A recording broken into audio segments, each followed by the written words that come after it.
Okay दा अस्सलाम वालेकुम, नमस्ते, सत श्री अकाल। मैं हूँ राहिम परदेसी and today I am in London attending the IPPA Awards 2017 and the best thing is I am hosting the red carpet.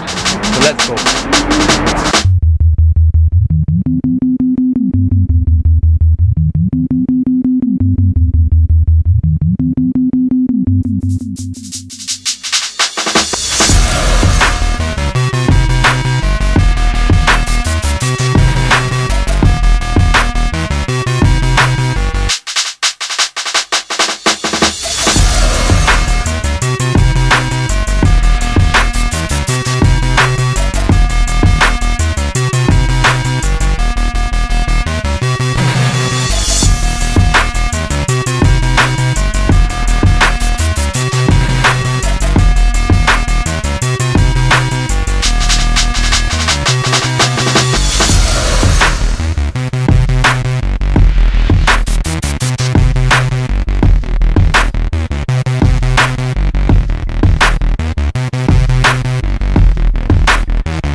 अपराध 2 में आप हीरो है। कमाल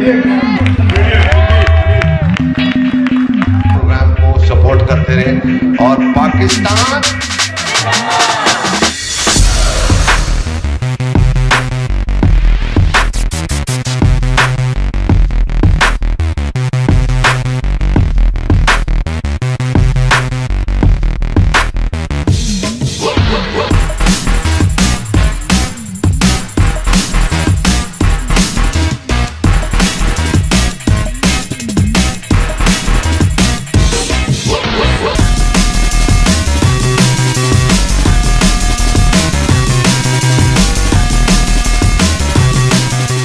I love Pardesi and I know you love Pardesi.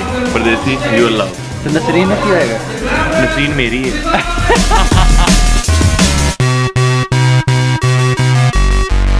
मेरी भैंस को डंडा क्यों मारा, वो खेत में चारा करती थी, तेरे बाप का वो क्या करती थी। Keep watching. नसरीन जिंदाबाद।